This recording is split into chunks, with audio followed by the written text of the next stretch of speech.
on behalf of the Buddhist Society and the Monday class, I'd like to welcome Ajahn Tisara, who will be leading this evening's workshop.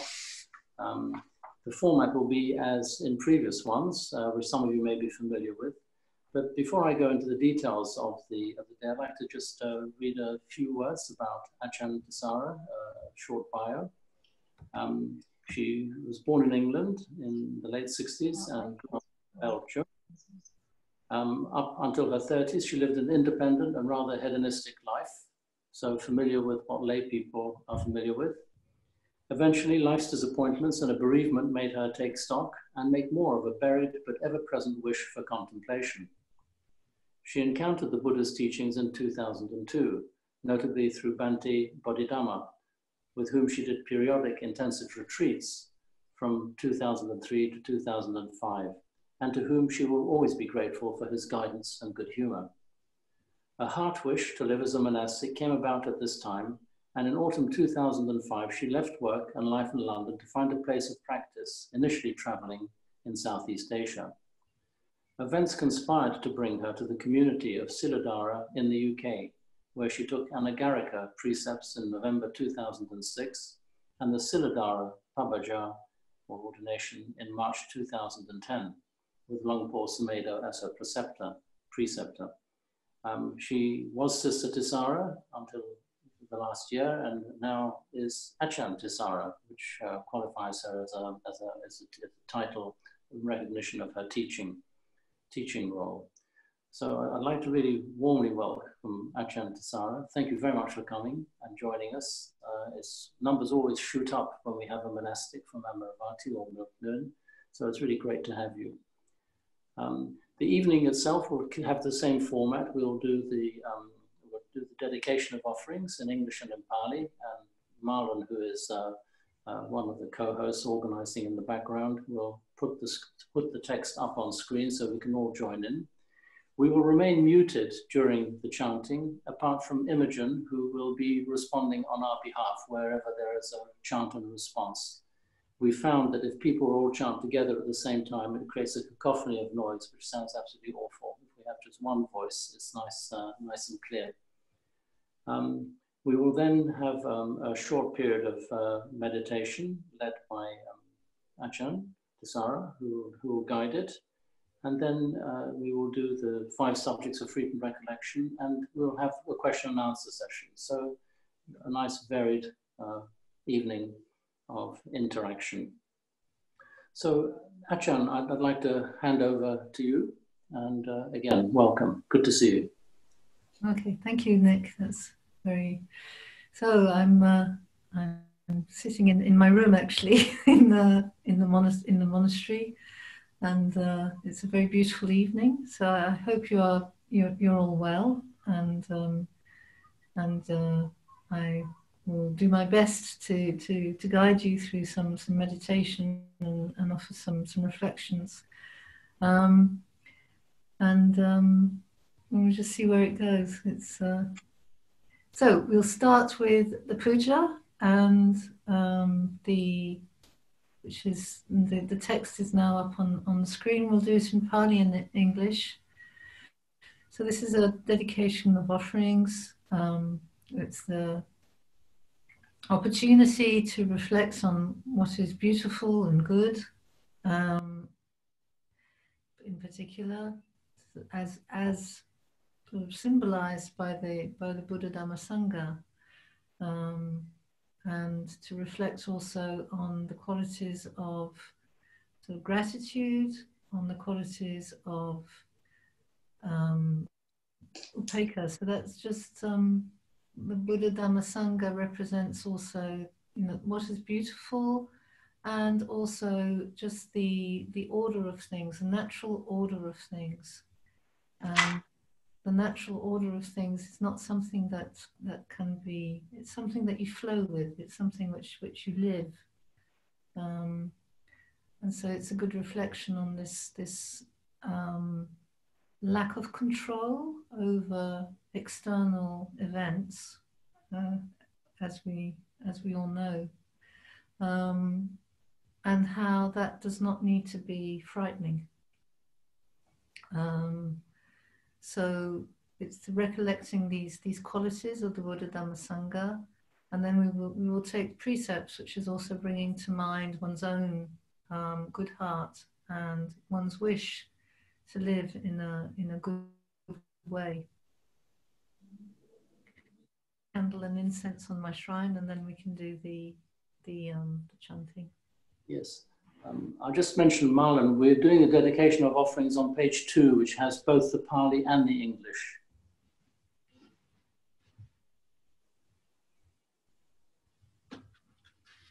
That's perfect. Thank you so much.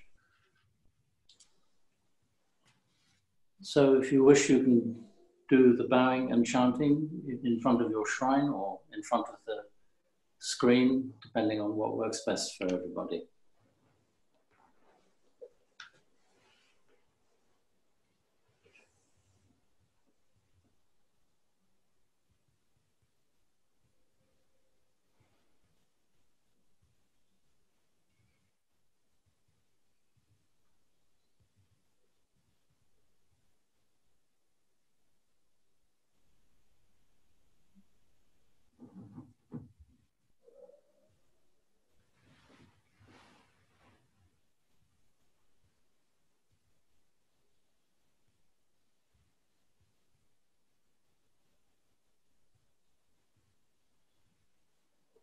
We'll bow.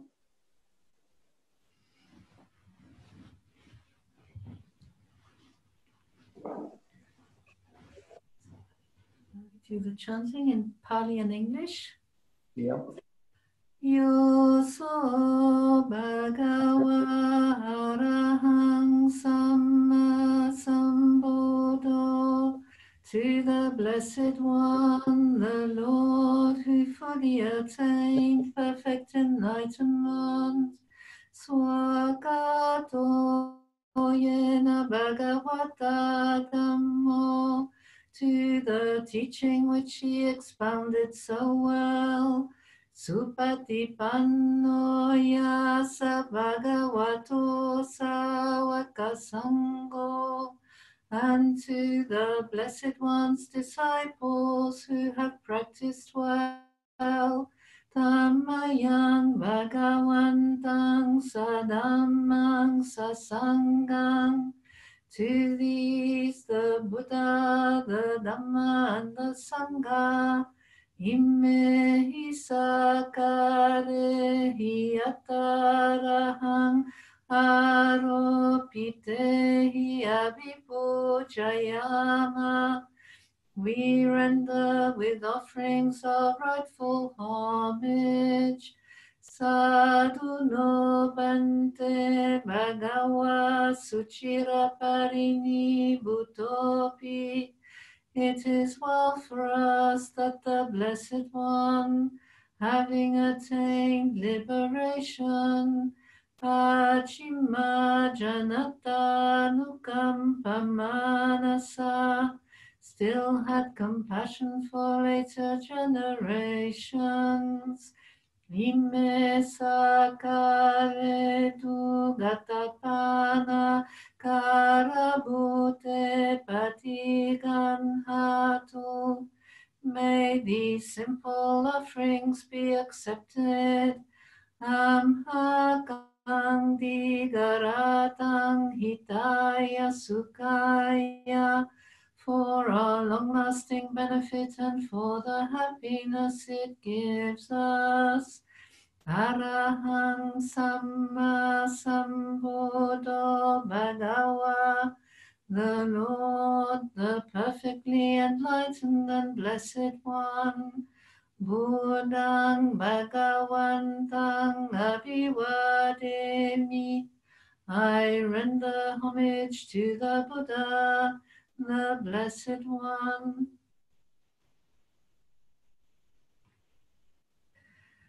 Swagato Bhagavata Dhammo, the teaching so completely explained by him. Dhammang namasami, I bow to the Dhamma. Supatipanno Bhagavato Sāvaka Sangho, the Blessed One's disciples who have practiced well. Sanghang Namami, I bow to the Sangha.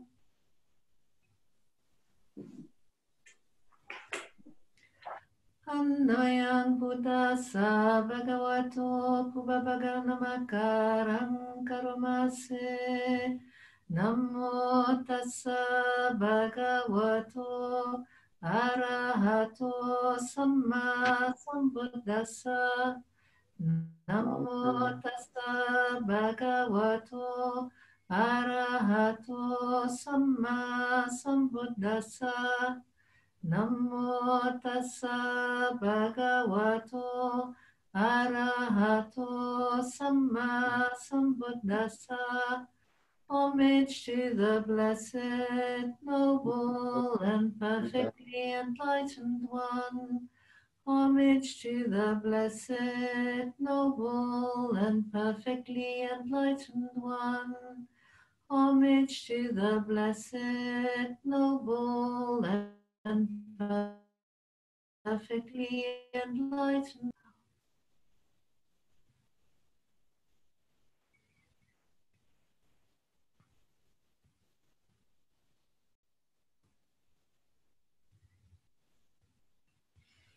So perhaps Imogen can request the refuges, 3 refuges and 5 precepts from Ajahn Tisara, on page 126.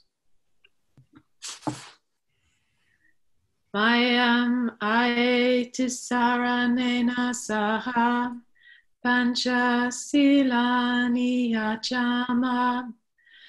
Dutiyampi mayam ae Tisārā nena saha pancha silani yachama. Tatiyampi mayam ae Tisārā nena saha pancha silani yachama.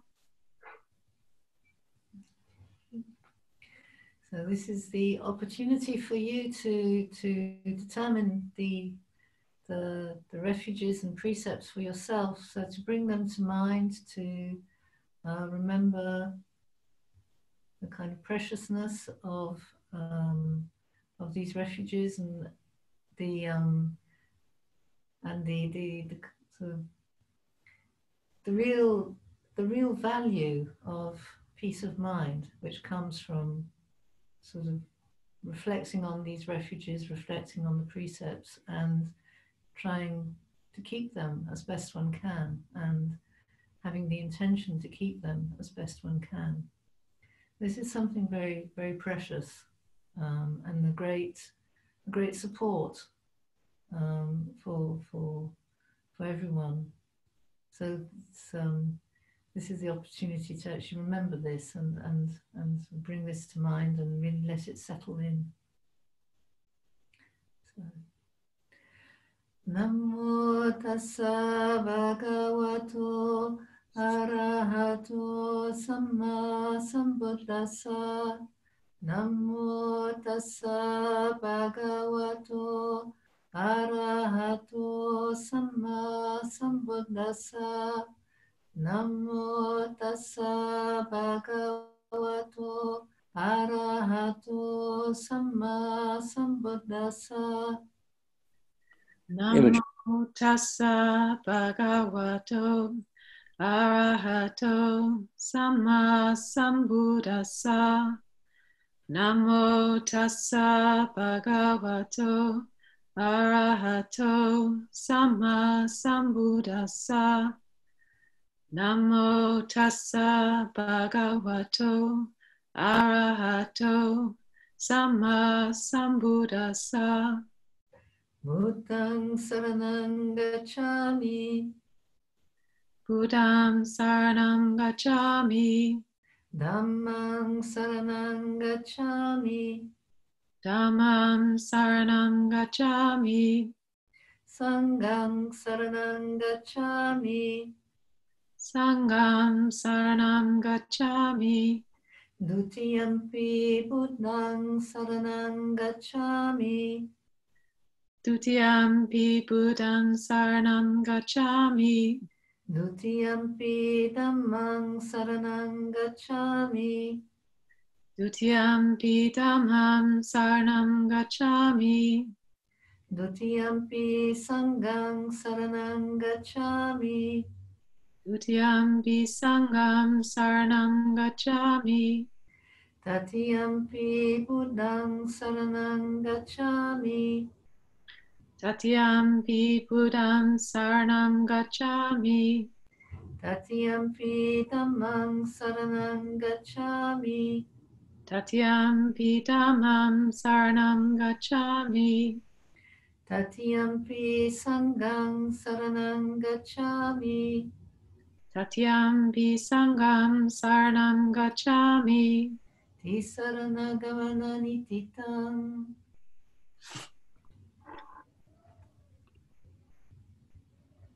Okay. Ama aye. Aye.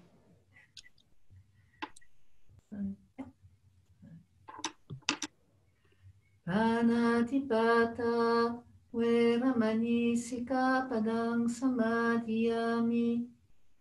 Anatipata Veramani Sikapadam Samadhiyami. I undertake the precept to refrain from taking the life of any living creature.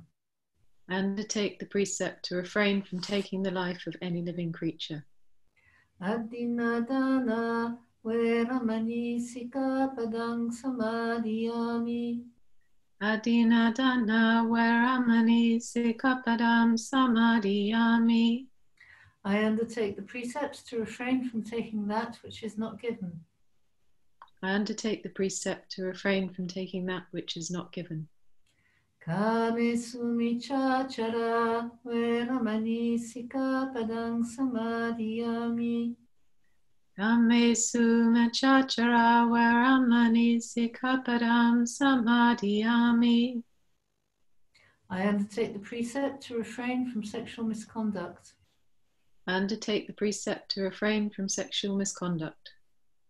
Musāvāda veramani sikapadang samadhiyami. Musāvāda veramani sikapadam samadhiyami. I undertake the precept to refrain from lying. I undertake the precept to refrain from lying.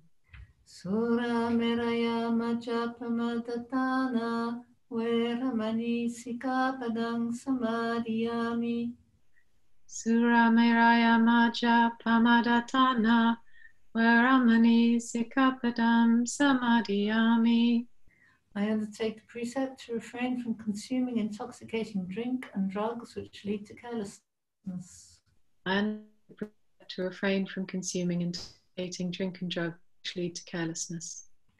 Imani pancha sikapadani silena sugatinyanti silena boga sampada silena nibutinyanti tasama silang visotaye. Sadhu, sadhu, sadhu.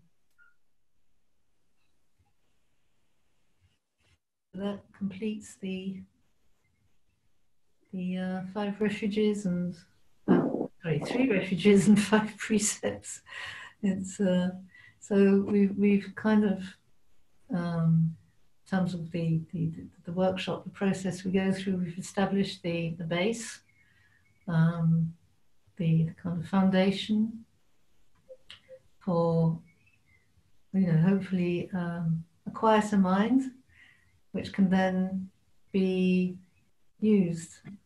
The quietness of the mind, the sort of settledness of the mind, the fact that you feel good about yourself for keeping these precepts, and that's establishes a sort of peace in the mind, which can then be used as a foundation for meditation. So there's always this sequence, if you like, in Theravada in particular, where you start with recollecting Buddhidhamma Sangha, and then you look at your own virtue, your own intention, and this produces peace of mind, and then that peace of mind leads to a certain kind of gentle well-being, sense of well-being, sense of self-worth, and then that is also the happiness which can be used to for meditation. It's a very gentle, subtle kind of happiness, but it's there. It's there, and it's good to remind oneself, or to look for that kind of thing. You know, being, as the little blessing at the end says, you know, that virtue brings happiness. Virtue brings beauty and peace of mind. So I'll just get a clock, and then we can do a bit of a guided meditation.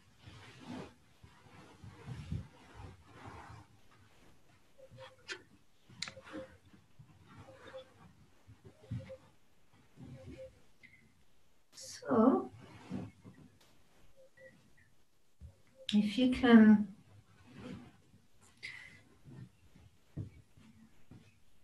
sit comfortably, so, I think I imagine people are now getting really used to sort of meditating at home on their sofas and so on. It's not quite sure what it's like, but if you sort of find a comfortable position, and I'll take my glasses off, and just the important thing is, however you are sitting, is to sort of keep the spine fairly straight and energize the spine. So just and that means basically just keeping it straight, not slumping back too much, and also lengthening the spine slightly and really balancing your head on top.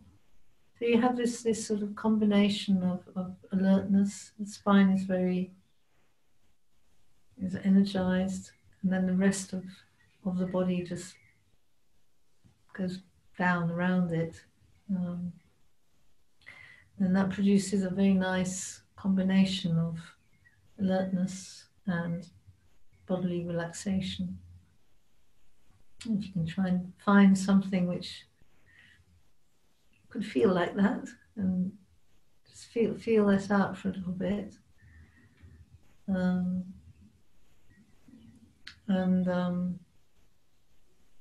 just bring your intention to the idea of meditation,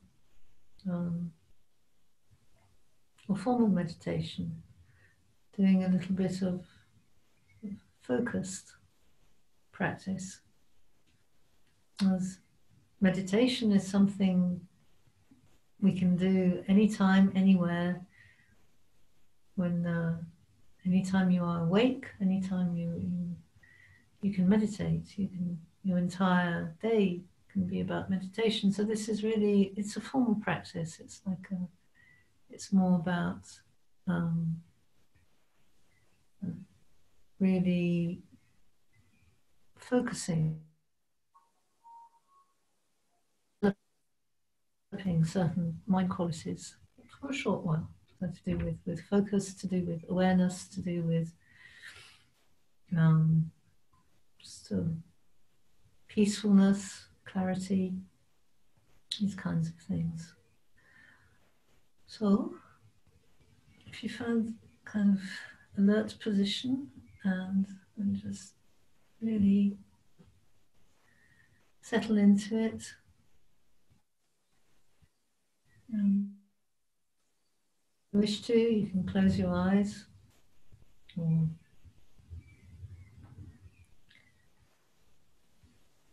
And as always, to bring the attention initially to the body itself, to all the sensations and feelings which are associated with sitting.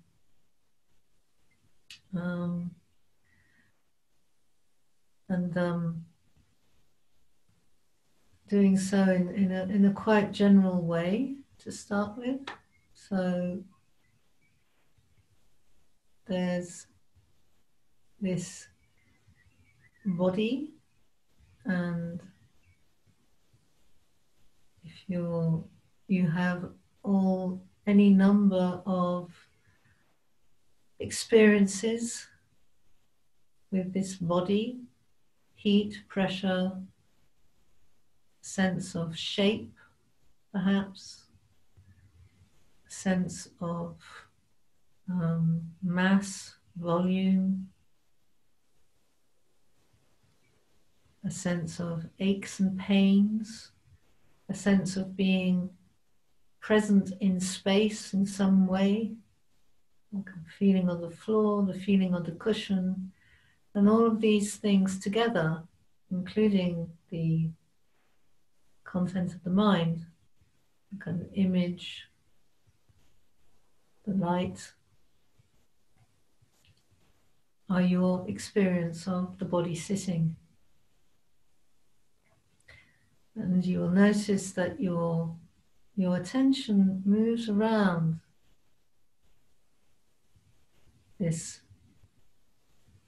experience, and that it picks up on the various qualities. So perhaps it moves from this feeling of solidity, it then goes to a twinge in the back, it goes to feeling of the mass of the thighs,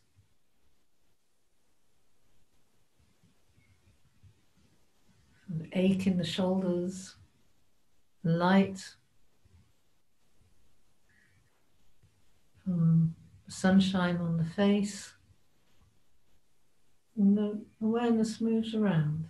It's going from one thing to another and building up all these different layers that form the experience of the body sitting.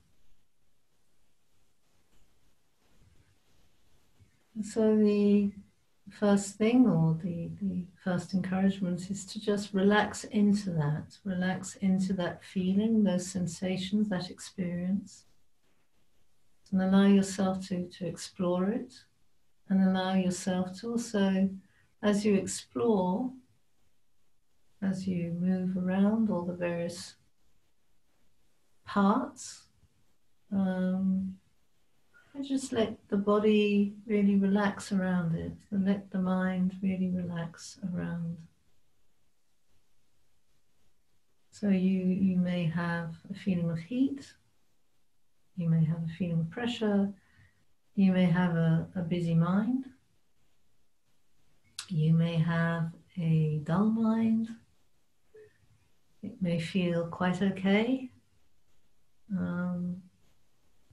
So just really relax into each of these experiences. You're not trying to do anything with them, make anything of them. You're just, this is what is here. Right now, this is what is here. And this is my experience of the body sitting right now. And spend a few minutes just relaxing into that experience, that very, and that experience of the mind moving from one thing to another, to itself, to a feeling, to a sensation,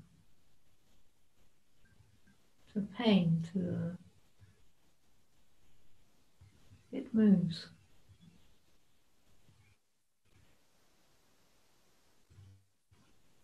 A few minutes.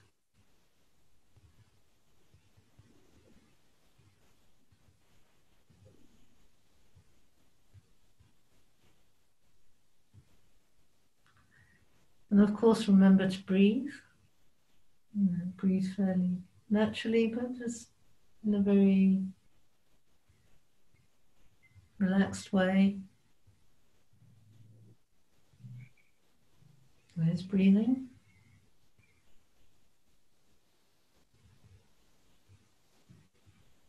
And the awareness of breathing tends to come and go a bit as well. of sound, sound of the evening, the evening sun, feeling of the evening sun.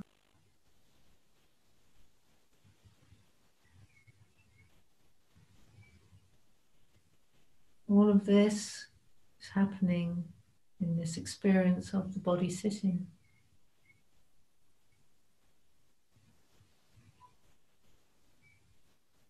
And relaxing into all of that.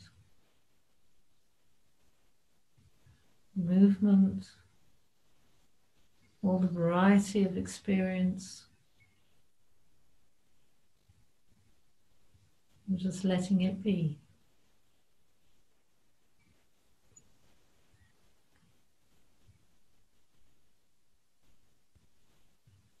And also, if there is any areas of tension, just gently relaxing them. Just letting go into this experience.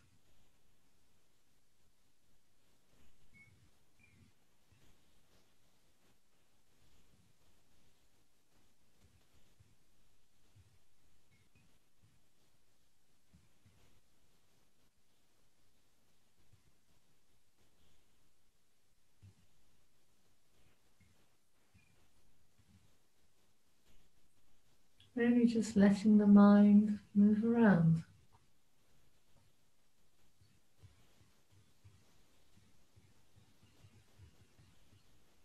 You may find that as it moves around, it becomes more focused on certain things.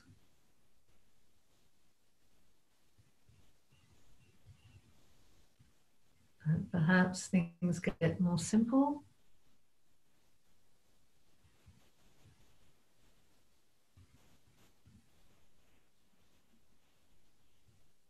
There's one thing in particular that catches your attention,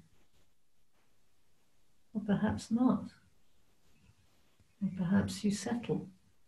Well, just watch that change, watch that movement.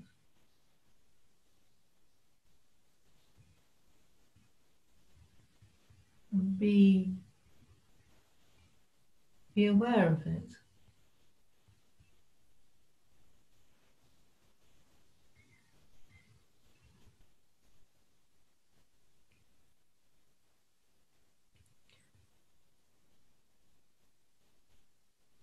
This is a living, breathing body with an active mind. It is full of life.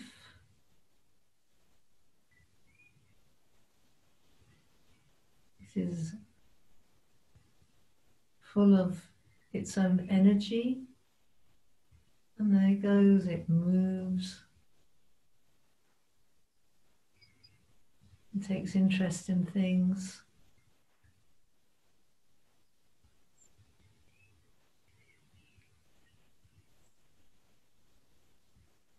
Forms shape, forms things, names them.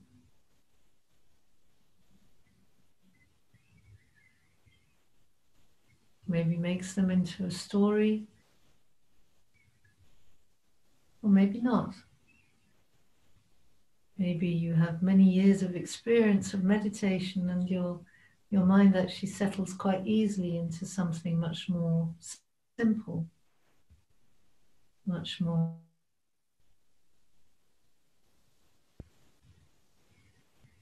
singular.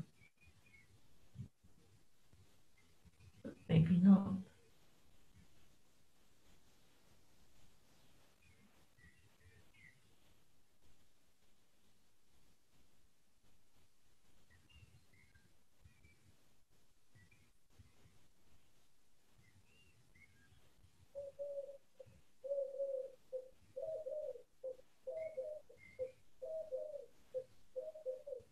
And it is the nature of the mind to think. It is the nature of the mind to be active.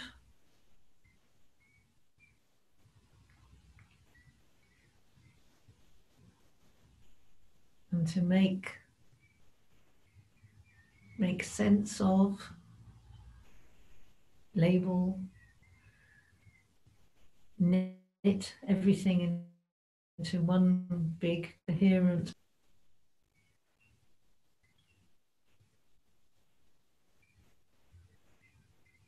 It's just what it does.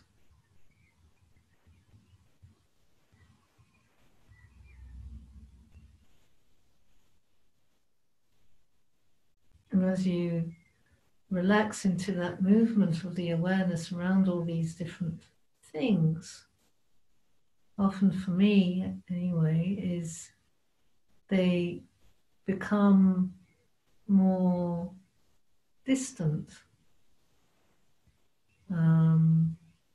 They become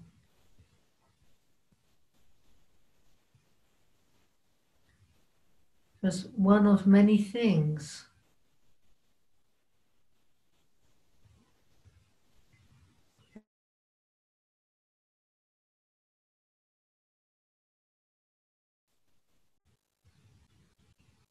And growing at the center of this experience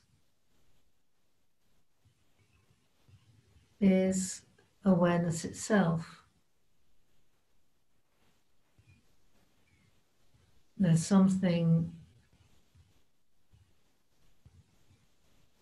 a sense of awareness itself, like space. And within that space, there's all these objects, all these varieties, all these flavors, all these different sensations, and moving and tumbling and forming this really fascinating, rich, or difficult, or any number of things, but it's this very full experience, full of things, full.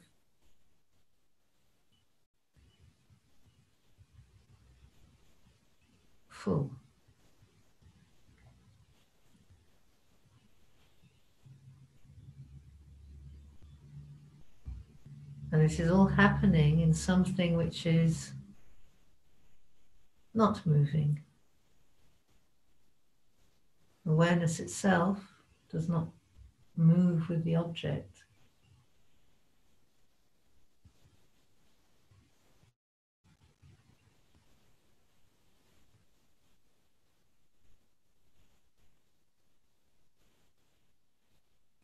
And see if you can notice, perhaps now, after a few minutes, something has become more apparent to you. Maybe a particular sensation or the movement of the breath.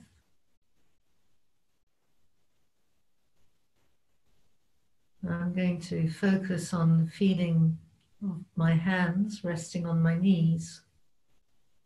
It's become very prominent to me, but you could use something else. And all the thousands of impressions, sense impressions within awareness start to fade or move into the background. And this sensation of the hands on the knees,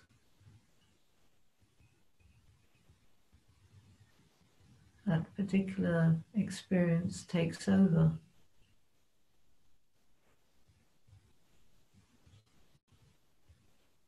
And what is that experience made of? There are no hands.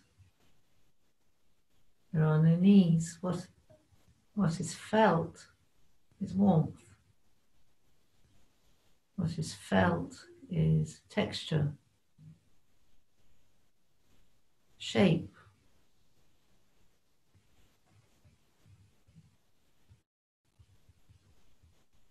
And of course, movement as the blood moves through the hands, the warmth moves through the hands, the knees.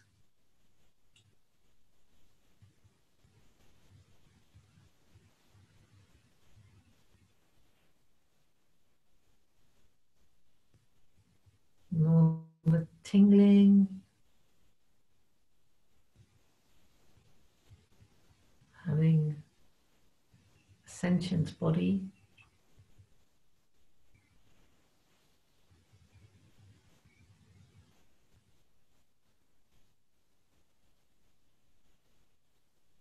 And just that focus in itself, is calming.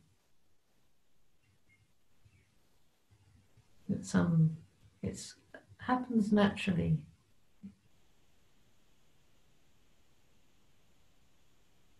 It becomes calm by resting in this one thing.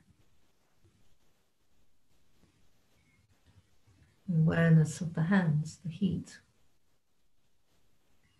the shape.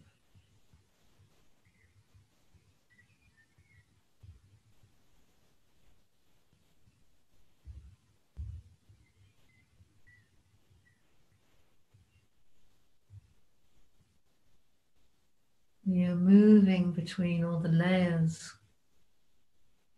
That's a bit like a nested dolls.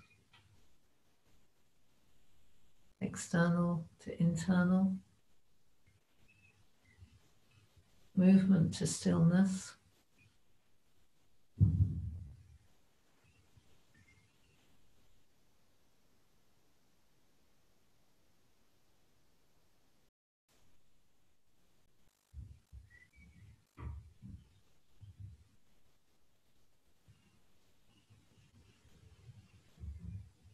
And just stay with that impression, the object.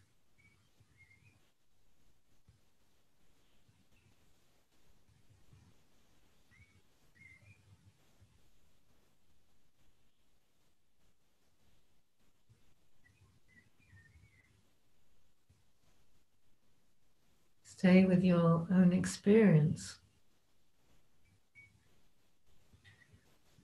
And just keep relaxing, always relaxing into the awareness itself.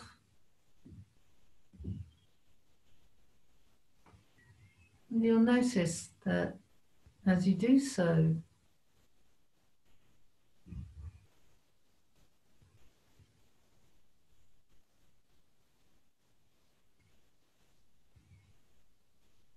there's still this subtle change.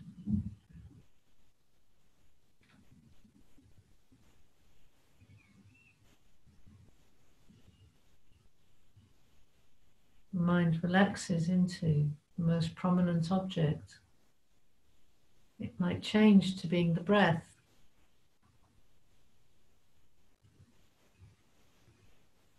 Rise and fall of the chest, the air coming in and out.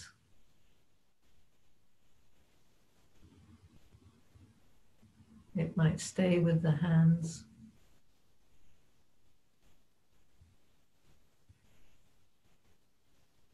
And just relax into that sensation, that feeling. Warmth, shape, relax into it.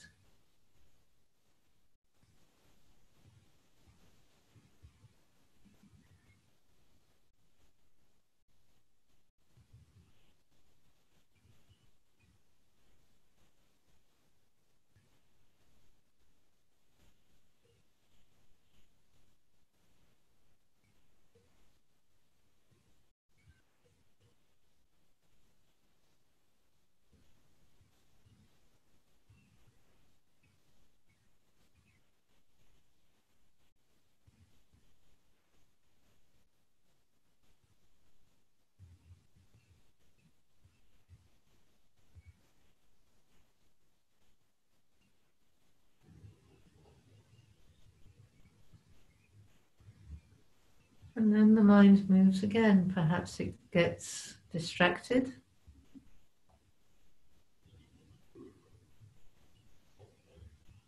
Or loses a bit of focus. So bring it back. Relaxed attention.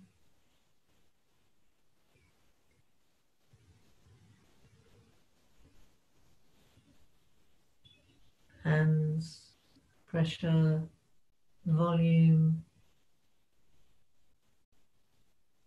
warmth, hands on knees.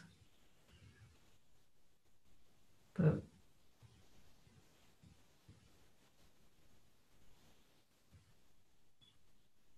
what it feels to have hands on knees.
Relaxing into the whole thing. Relaxing into the completeness.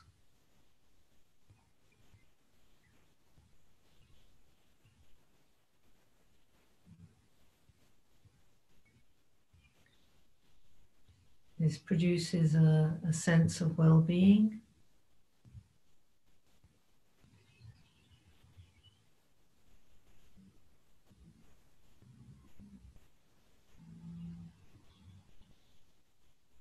Which, you may have niggles, small pains, aches and pains.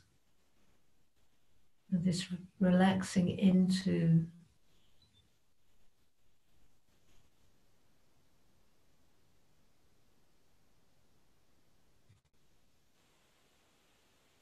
object, or the relaxing into the awareness.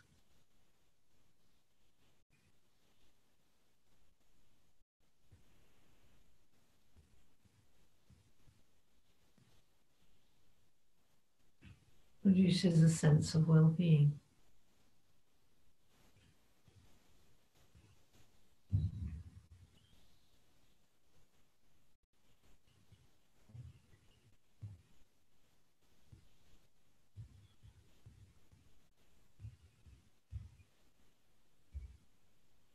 And breathe. We'll see how that is. What is breathing? Space, movement, volume,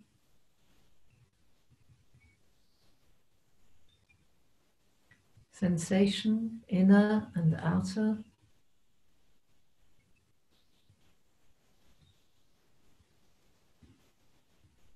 Gentle.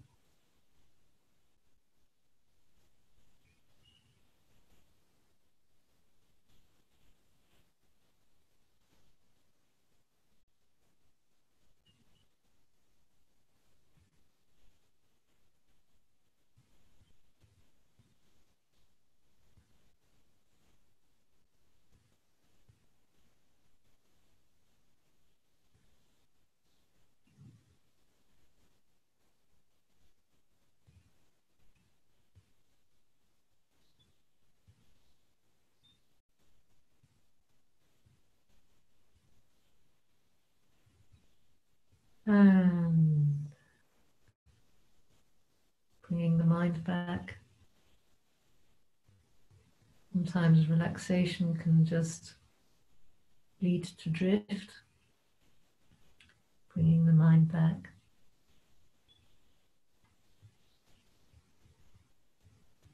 To that quieter place by now.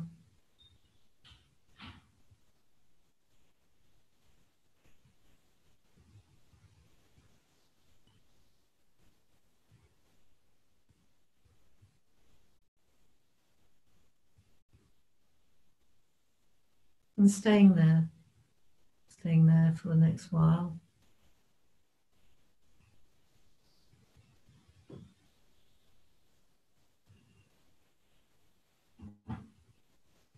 Staying with the body breathing.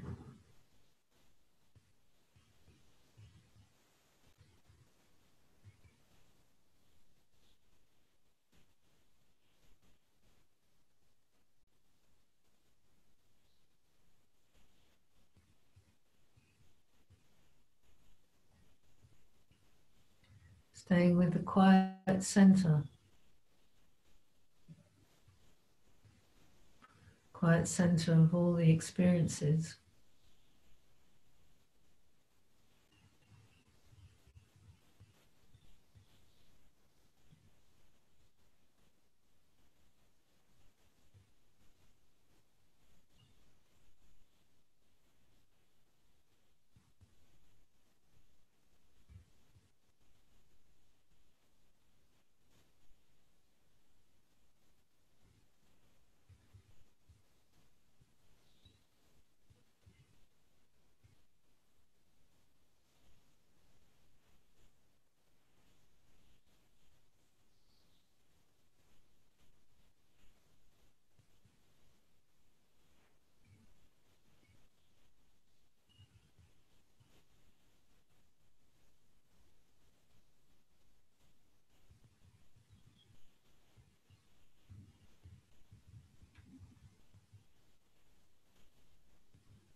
And keeping balance with it. Tiredness can make the mind drift.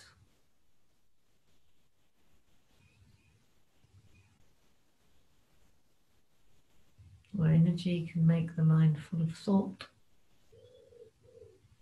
And just relax back into, down the layers if you like. Busy mind, sleepy mind. Relax down, down, down through the layers, back to this center, the quiet center.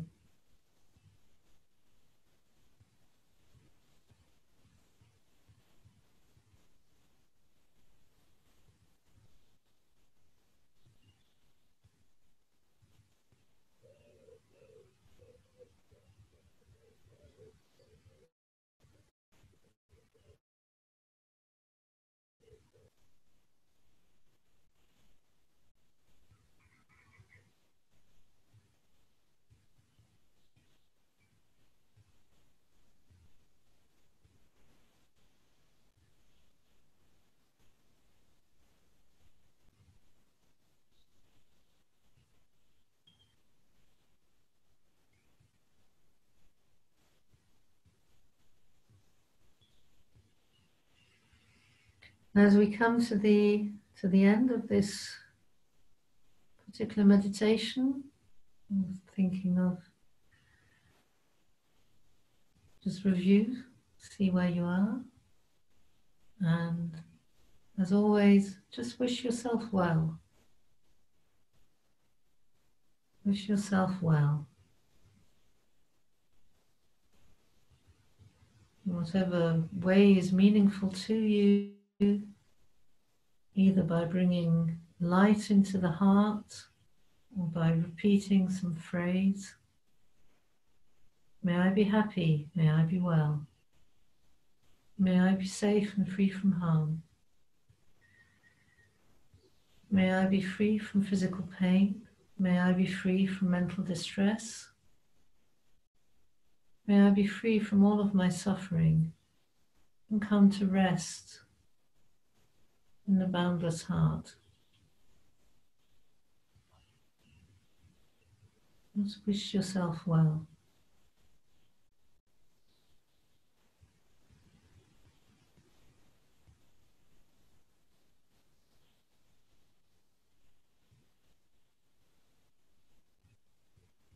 Wish yourself well. Give your heart a cuddle.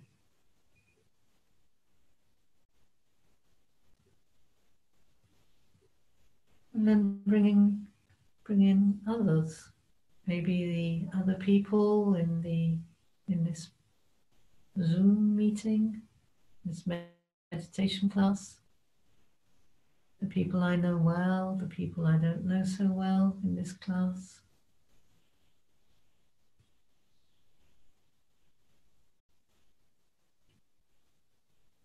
And coming together,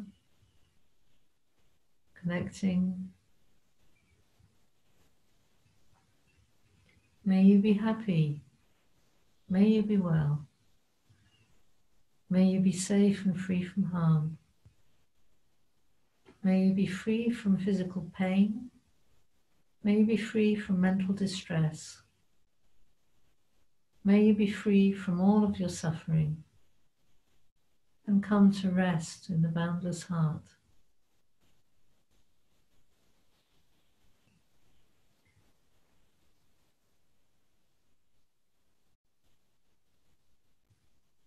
And then extending that way beyond yourself to all the events and people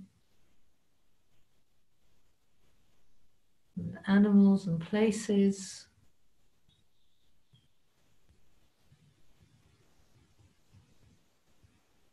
outside of your immediate place, and also wish them well. All these many, many things, places, people, situations. Send goodwill.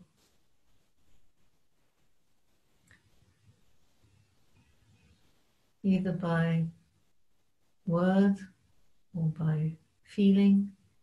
Send goodwill.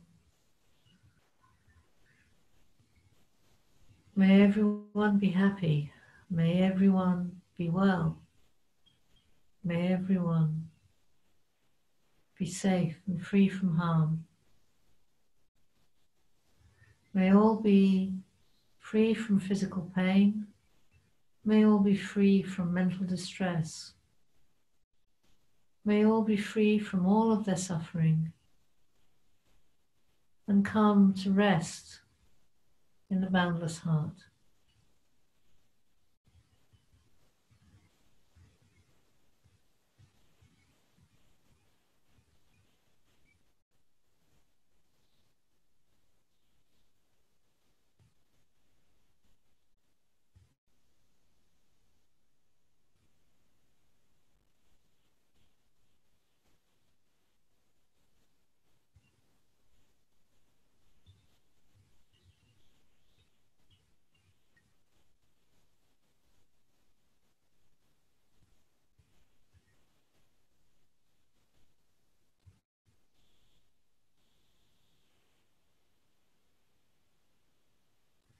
And so, bringing back the attention to the body, just move a little, and come back into the body, and open your eyes.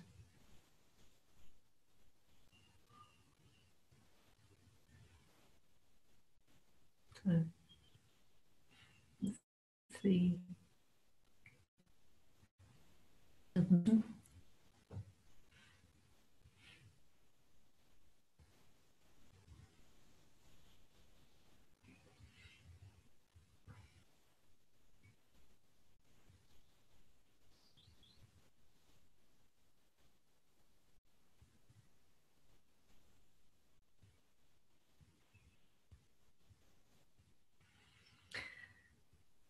So I could invite questions, comments. If you want to share anything or like to say any questions. Thank you, Ajahn. I just mentioned that there are two ways you can present a question. You can either use the chat box and write it in, and Imogen will pass the question on, or you can raise your hand if you see a little sign in your more box. You can raise your hand, and that will indicate that you want to ask a question directly. So there are two routes. And it's a good opportunity to ask a monastic questions because we don't have them very often. So do take advantage of it.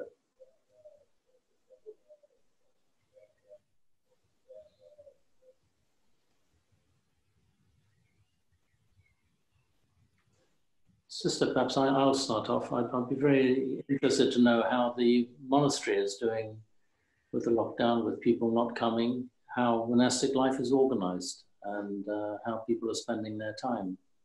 I don't know, just a few words, just to sort of give us a picture of what monastic life is like during the coronavirus scare. Yes, well, I suspect that it kind of mirrors in some ways what other people are experiencing. The monastery gates have been closed since the 24th of March, and so none of the things which would usually happen are happening.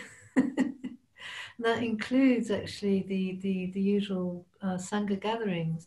So everyone is really having to practice very much on their own. Obviously, we're still all living together and so on, and the daily routine of the monastery continues, but we're not having any group practice and haven't for some time. So it's very different. It's a bit, I think for some people it's quite difficult because there's not that sense of being held by your daily routine anymore. And so the days bleed into each other. And there's little to differentiate them. But on the other hand, you know, we have a very beautiful environment and we're able to look after it in quite a lot of detail because there's less to worry about in a way. You know, there's no external visitors and so on, so we can really focus on our own immediate practice, our own immediate work, looking after the gardens and things of that nature. In some ways it's very quiet, and in some ways it's rather disconcerting. But we're very well supported, and life carries on as usual, but in a rather simplified way, I'd say. I know that many people, when they come to the monastery, find it a resource for advice, or what one could call pastoral care. And I wonder what's happening to those people who arrive and find the gates locked and can't talk to anybody. How one deals with that. Yeah, so I mean, I think there's general phenomenon of teachings going online, and that the monastery's been, Ajahn provides online Dhamma sessions, but actually there really is no one coming up here, other than occasionally to deliver dana. So it's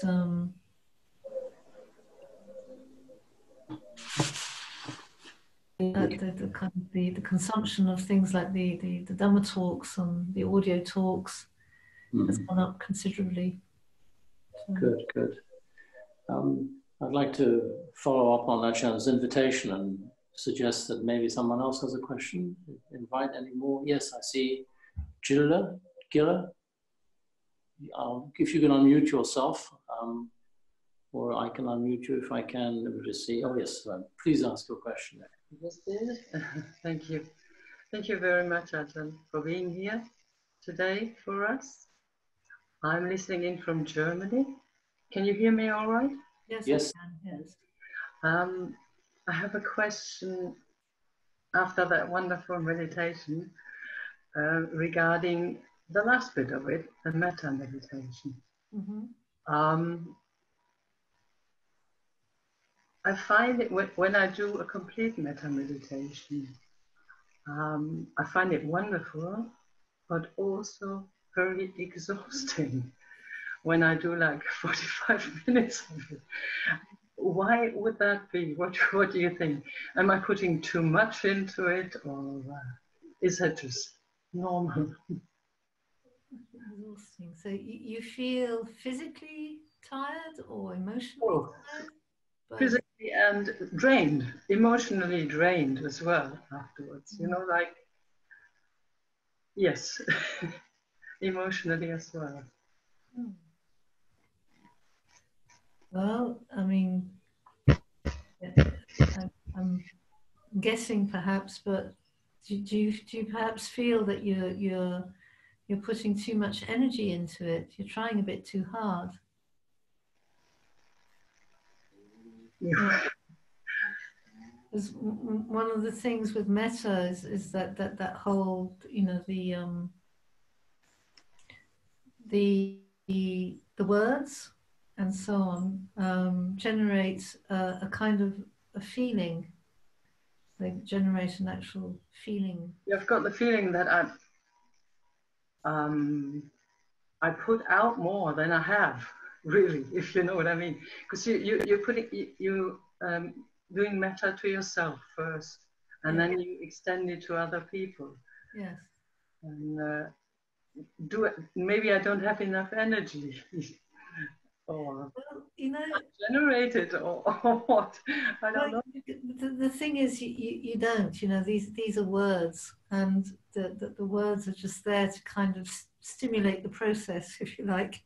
But I've always found that what happens is that actually there's a feeling of well-being that comes when you start saying the words. And then the attention goes to that feeling of well-being, which is within yourself. Yes. And then you rest in that. And all you do is rest in that. You're not trying to fill the universe with radiant loving and so on and so forth. But you rest within that feeling of well-being in yourself.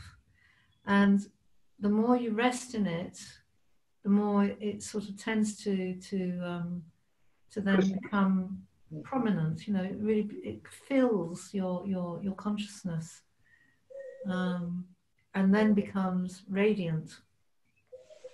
You know, as it kind of mellows and settles and so on. So I have to build it up more in myself. Well, no, I think I would just find. Just really rest in the feeling. Yeah. Just really rest in the feeling. Just don't leave it there. just leave it there. You know? And just you know, in a way, it's not you producing metta for everyone else. Yeah. Okay. It's you're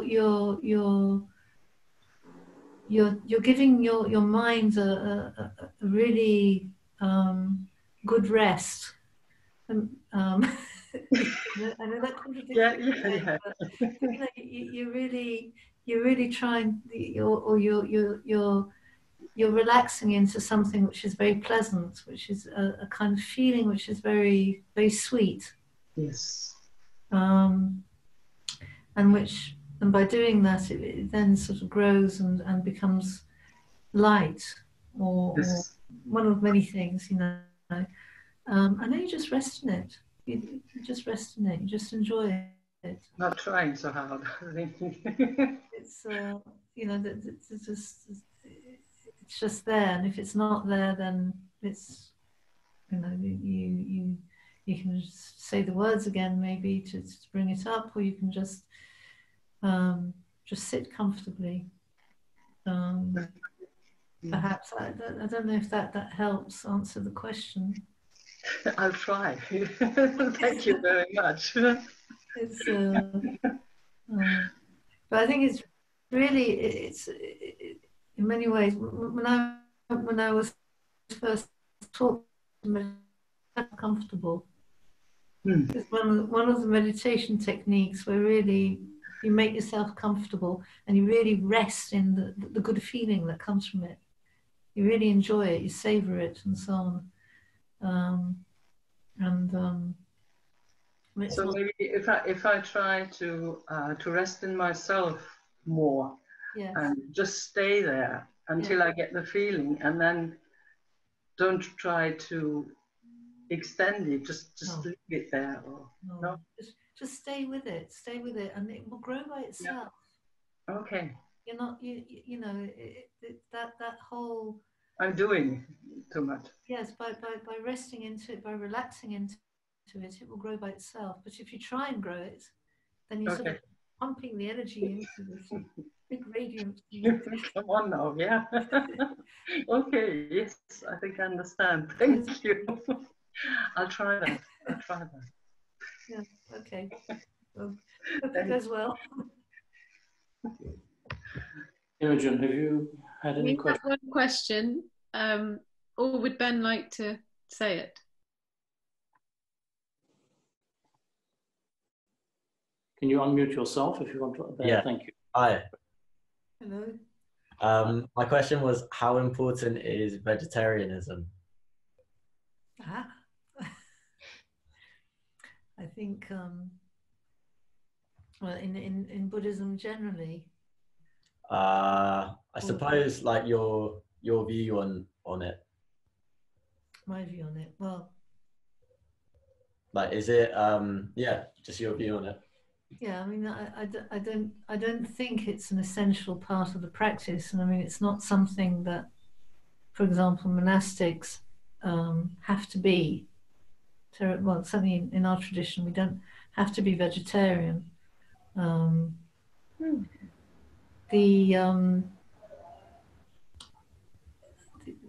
know, you live on alms, and therefore you take what's offered, but you don't eat something which has been killed for you.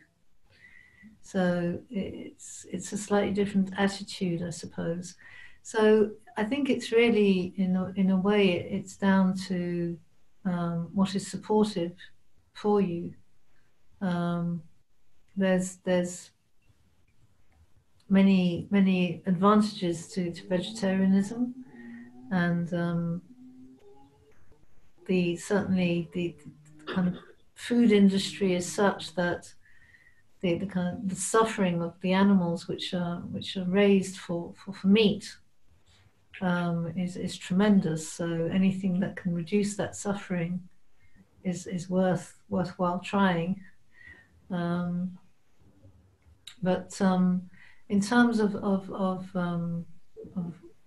say monastic practice or whatever, vegetarianism is a choice.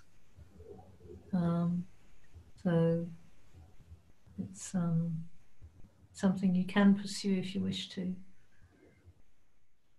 Right. Yeah, no, thank you very much. I'm glad. I'm happy. I'm not a vegetarian myself. Right. I'm quite happy with that answer. I try to eat like meat that's organic, and I only eat organic meat, but so I hope that that's causing less suffering than non-organic meat. Or but thank you. I mean, in some ways, in modern society, I think really perhaps the problem around food is really more just about processed food, and things of that nature. But that's a different topic again. I'm quite interested in the point of being allowed to eat meat, but not being allowed to eat the meat of an animal that was killed for you. Specifically, could you is there a sort of language-based explanation for that, or is it? Well, I think it's because as a monastic, you don't want to have been responsible for killing anything. So if somebody is, let's say you go to a village somewhere and a sheep is slaughtered for you to feed you specifically, and you know it has been. You're not just eating something which has been prepared for the family, and you're sharing with them what they would normally eat or whatever. And you wouldn't eat that because the animal has been killed for you, and therefore you're kind of I wouldn't say participant, but somehow there's a different relationship to it.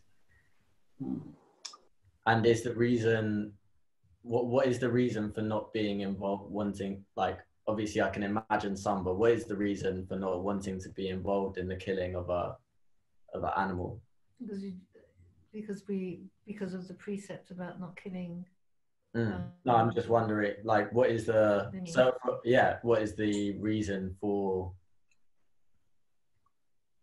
that precept in a sense? Obviously, like, for most humans would agree not to kill other humans, but many humans are comfortable with the killing of animals. So I'm just wondering, right, what the precept on not killing is when you develop it, so you can have a very general sense of it as not killing, or it becomes the ideal of harmlessness, and that's the more refined form, perhaps. So where you try and harmlessness towards any living creature. So whether it's a spider in your toilet, or any kind of living creature, you try and not harm them intentionally. So you take care. You don't kind of lumber around squashing ants and so on as much as possible. So it's developing an attitude of harmlessness, and really respecting or giving all creatures as much space as you would yourself, in terms of just being able to go about their business in a safe way. So it's something, it's something to develop, to be aware of, and so on.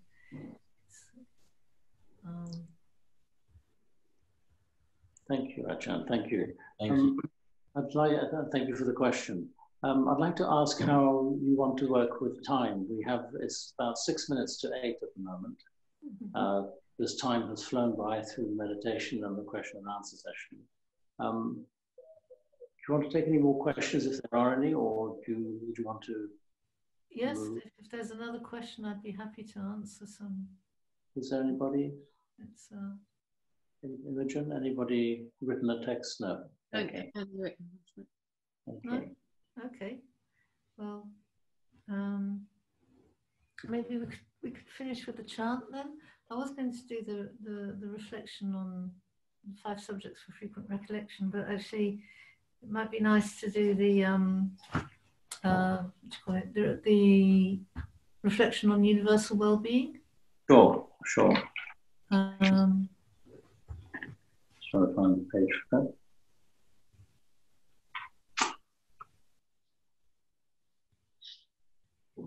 It's on page 41, so probably page 41, I think, the English version. Yes, English. You want the English version? Yes, in English, yes. Yeah. we can do this to close, and then do the closing homage. Very well. Which yes, we'll move to after that. Thank you.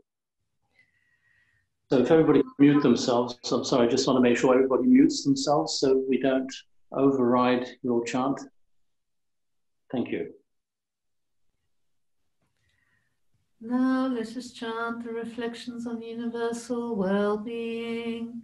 May I abide in well-being, in freedom from affliction, in freedom from hostility, in freedom from ill will, in freedom from anxiety, and may I maintain well-being in myself.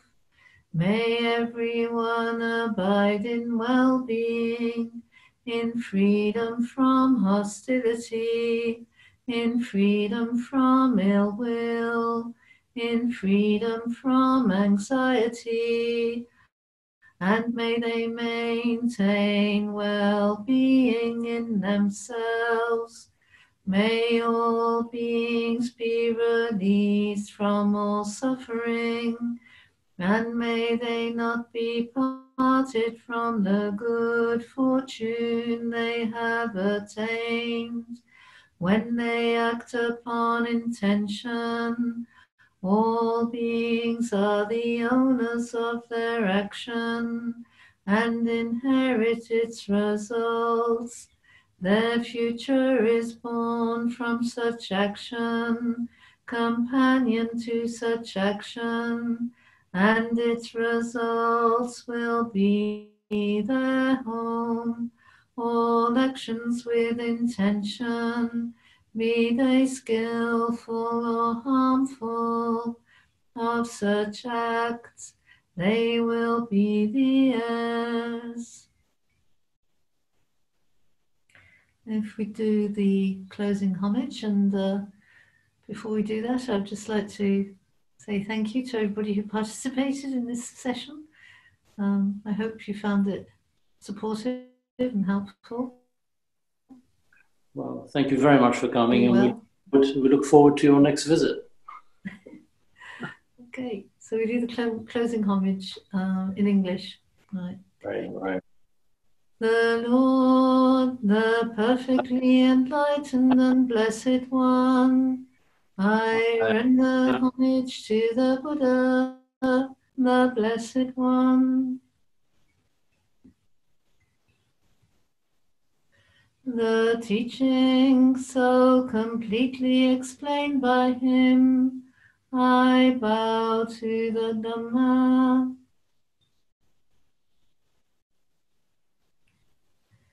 The Blessed One's disciples who have practiced well, I bow to the Sangha.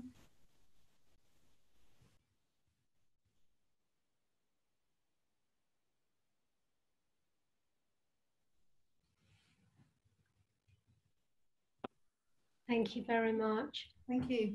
Thank you. Take care.